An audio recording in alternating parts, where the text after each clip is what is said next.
Ninth का first chapter हमारे पास number system.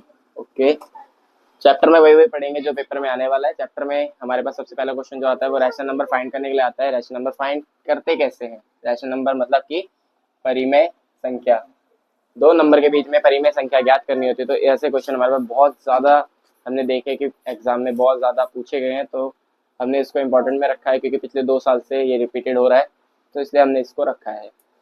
तो निकालते कैसे भाई? देखो 1 और 2, बच्चा कंफ्यूज नहीं हो जाएगा कि 1 और 2 के बीच में तो कुछ आता ही नहीं, तो फिर क्या करें? ऐसा नहीं है, आपको सिंपल सी मैं एक ट्रिक बता देता हूँ। आपको लिखना है 1 और 2, जिसके नीचे कुछ नहीं होता उसके नीचे 1 होता है।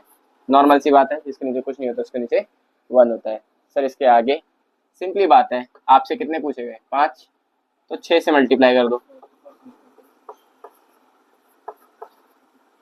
अभी 6 1 जा 6, 6 1 जा 6, ओके। 2 6 जा 12 एंड 6 1 जा 6, ओके। अभी आपको 6 नहीं लेना, काउंट नहीं करना, और 12 काउंट नहीं करना। बाकी इन दोनों के बीच में आने वाले नंबर जितने भी हैं वो सारे यहाँ पे नोट डाउन कर देंगे। तो जैसे इनके बीच में आता है हमारे पास 7/6, 8/6, 9/6, 10/6, 11/6। तो गिनो 1 2 3 4 5। तो आपके पास 5 रैशनल नंबर आ चुके हैं आपके पास, और यही आपका आंसर है। ये ट्रिक वेरी इजी है, इसमें कोई गलती नहीं होगी। ये जितनी बार पूछे, जैसे आपसे पूछता है 4, तो आपको दोनों तरफ मल्टीप्लाई करना पड़ेगा 5 से। अगर आपसे पूछता है 7, तो आपको मल्टीप्लाई करना पड़ेगा 8 से। इसके अलावा इस क्वेश्चन में कुछ नहीं है, क्वेश्चन रिपीटेड है और ये आप इजीली कर दोगे। सेकंड क्वेश्चन हमारे पास जो रिपीटेड रहता है, आएगा कंपलसरी, 3 मार्क्स का क्वेश्चन है, आएगा कंफर्म आएगा। वो क्वेश्चन हमारे पास ये है कि हमें show that 0.3333 is equal to, जिसे हम 0.3 बार कह सकते हैं, क्योंकि आप देखोगे तो इधर क्या हो रहा है, 3 रिपीटेड हो रहा है। और इस साइन, इस डॉट डॉट का साइन का मतलब ये होता है कि ऐसा ही चलता रहेगा चलता रहेगा चलता रहेगा, इसका एंड नहीं होने वाला। इस तरीके की जब कोई वर्डिंग आती है तो उसको हम सिंपली ऐसे लिख सकते हैं कि 0.3 के ऊपर बार, जो डिजिट रिपीट होती है उसके ऊपर बार लगा देते हैं। हमें सिर्फ in the form of P by Q, means rational number proof करना है, in the form of P by Q लिख के दिखाना है। बड़ा इजी है, सिर्फ एक छोटा सा ट्रिक सीखेंगे। सबसे पहले आप ये देखेंगे क्वेश्चन में करना किसको प्रूफ है, तो इसको। तो आप लिखेंगे let x is equals to 0.333, ये आपकी फर्स्ट इक्वेशन हो जाएगी। सेकेंड टाइम में आप क्या करेंगे, दोनों साइड 10 से मल्टीप्लाई। अच्छा, एक ट्रिक जो है इसकी, बार के नीचे जितनी डिजिट रहेगी उतने ही जीरो से आप मल्टीप्लाई करोगे। मान लीजिए 0.47 के ऊपर बार है, तो 47 मीन्स बार के नीचे 2 डिजिट है, तो आपको मल्टीप्लाई करना पड़ेगा 100 से।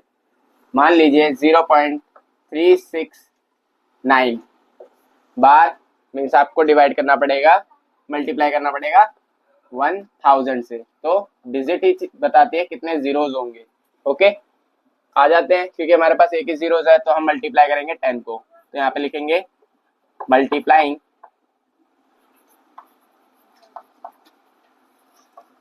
10 फ्रॉम बोथ साइड। 10 को जब हम दोनों तरफ मल्टीप्लाई करेंगे तो हमारे पास इस तरफ आएगा 10x या 10x and is equals to 3.333। Second equation. अभी हम क्या करेंगे, फर्स्ट इक्वेशन को जो है सेकेंड इक्वेशन में से माइनस कर देंगे। तो हम यहाँ लिखेंगे सब्ट्रैक्टिंग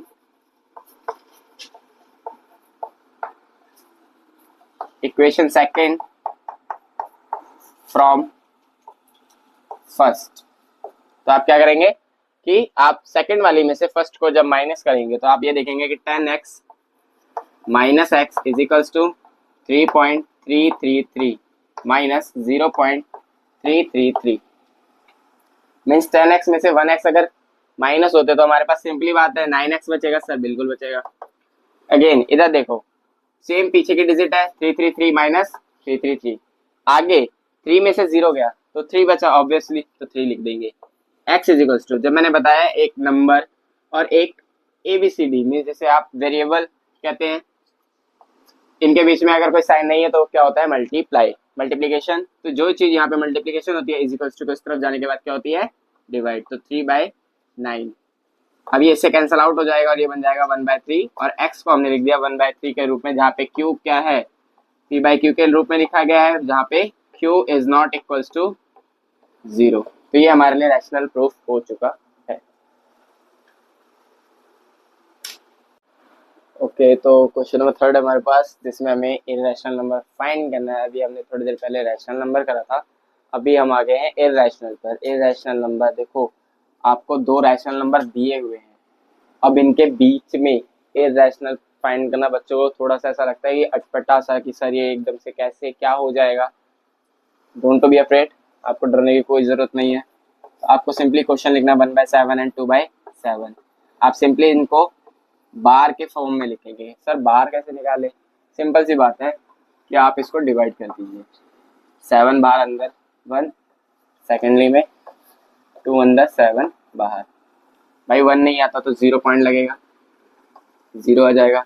7 के टेबल में 10 नहीं आता तो 1 बार में 7 आता है। ओके, माइनस हो गए 3, 0 लग जाएगा। 4 टाइम्स 28, देन बचेगा 2, 0 लग जाएगा। 2 टाइम 14, 6, फिर 0 लग जाएगा। 8 टाइम 56, 4 आ जाएगा, नहीं आता तो 5 टाइम 35, देन 5 आ जाएगा, 0 लग जाएगा। Then 7 time 49। ध्यान से देखिए, यहाँ पे 1 बचा, जो हमने स्टार्टिंग में 1 लिया था। स्टार्टिंग में सिर्फ हमारे पास 1 था और एंडिंग में भी हमारे पास 1 है। जैसे ही आपको ये डिजिट अगेन रिपीटेड दिखाई दे, मीन्स आपका क्वेश्चन यहीं तक था। आपको सिंपली इसके ऊपर बार लगा देना है, जो कि आप यहाँ लिखेंगे 0.14285 पे बार। ओके, सेम यही ट्रिक यहाँ पे 0 पॉइंट लगेगा, 0 आ जाएगा। 7 2 जा 14, 6 बचा, 0 आ जाएगा। 8 टाइम 56, 4 बचा, 0, 0 आ जाएगा। 7 5 जा 35, देन 5, 0 मीन 7 टाइम 49 और यहाँ पे बचेगा 1, फिर 0 लग जाएगा। 7 1 जा 7, बचेगा 3, 0, 4 टाइम 28, आपके पास 2 बचेगा, जो कि आप स्टार्टिंग में देख रहे थे। आपके पास सिर्फ 2 था और एंडिंग में भी 2 बचा है, मीन्स इसके ऊपर आप क्या लगेंगे, बार, जो कि आपको यहाँ लिखना है 0.285714 के ऊपर बार। अब आप ये देखेंगे कि इन दोनों के बीच में बहुत सारी नंबर आ रहे हैं। आपको कोई एक नंबर उठा के लिखना है, क्योंकि इसने बोला है फाइंड एन इररेशनल, मीन्स एक इररेशनल नंबर ढूंढ के दो। तो आपको इनके बीच में से कोई सा भी नंबर आपको जो लगे, आपको टर्मिनेटिंग, नॉन टर्मिनेटिंग, रिपीटिंग लगता है, आप वो उठा के यहाँ लिख दो, तो आपका आंसर आ जाएगा। अगर आपको कुछ नहीं समझ आ रहा तो आपको इससे बड़ा लिख देना है और इससे छोटा। तो मैं लिख देता हूँ 0.173486 पे बार। तो ये मेरे लिए हो जाएगा आंसर। आप कुछ भी लिख सकते हैं, क्योंकि देखिए मैंने 14 से ऊपर लिया, 17 पर लिया और 2 से नीचे लेना था तो मैंने वही लिया और यही मेरा आंसर है। ओके, इसके बाद हमारे पास जो क्वेश्चन आते हैं वो आते हैं add, subtraction, multiplication and division का। सिंपली सी बात है, एक तरीका सीख लो रूट के केस में। जब भी रूट वाले डिजिट दिखे उस केस में एक तरीका सीख लो कि प्लस माइनस जो होते हैं वो रहम करते हैं, वो आप पे क्या करेंगे, रहम करेंगे। मल्टीप्लाई और डिवाइड बेरहम होते हैं। ये चीज थोड़ा सा ऑड लगेगा, बट समझो, प्लस और माइनस जो होगा वो हमेशा रहम करेंगे, वो कहेंगे कि बराबरी पर आ तब मुझसे लड़ियो। बट मल्टीप्लिकेशन और डिवाइड के केस में ऐसा नहीं होता। और ये केस सिर्फ और सिर्फ अभी हम किसके लिए समझ रहे हैं, रूट के लिए, जब रूट का केस हो। तो अभी हमारे पास क्वेश्चन है ऐड का। ऐड मीन्स जोड़ना। तो हमारे को दो डिजिट दे रखी है, 2√2 + 5√3 और 2 - 3√3। इनको हमें जोड़ना है। जोड़ने के लिए हमें क्या करना पड़ेगा, 2√2 + 5√3 + 2 - 3√3।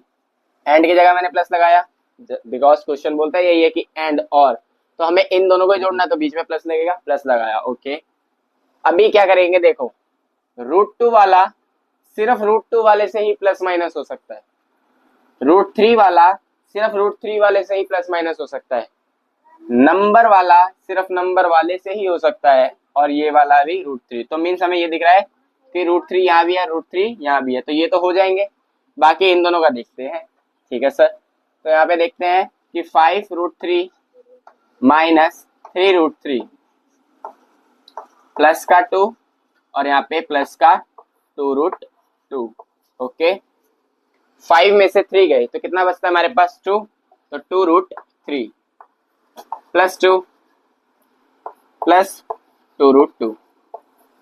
ध्यान से देखिए, अभी ना ये वाला इससे प्लस होगा ना ये वाला। सर अभी तो आपने बोला था नंबर वाला नंबर से प्लस हो सकता है, मीन्स 2 4 से जुड़ सकता है और ये 6 हो जाएगा। नहीं, ऐसा तभी पॉसिबल है अगर इसके पीछे √2 होता तो ये सिर्फ इसी से हो पाता, अगर √3 होता तो सिर्फ इसी से हो पाता, बट ऐसा कोई केस नहीं है, ये केवल और केवल 2 है, तो ये किसी से प्लस माइनस नहीं हो पाएगा।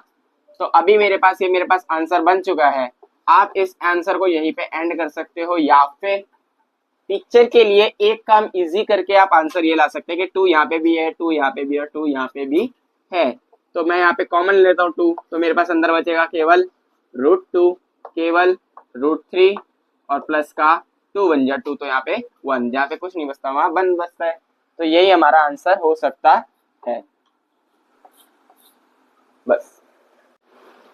ओके, नेक्स्ट मल्टीप्लाई और प्लस और माइनस सेम है। अभी हम आ चुके हैं मल्टीप्लाई पे। मल्टीप्लाई डिवाइड सेम है। मल्टीप्लाई डिवाइड के केस में क्या होता है, ये होते हैं बेरहम। मल्टीप्लाई और डिवाइड क्या होते हैं, बेरहम। सब बेरहम से क्या मतलब, मीन्स ये नहीं देखेंगे, ये बड़ा छोटा नहीं देखते, इनके केस में होता है सीधा मल्टीप्लाई, तो मीन्स मल्टीप्लाई, हमें नहीं मतलब जी। तो देखते हैं, पहला क्वेश्चन हमारे पास 6√5 बाय मीन्स मल्टीप्लाई 2√5।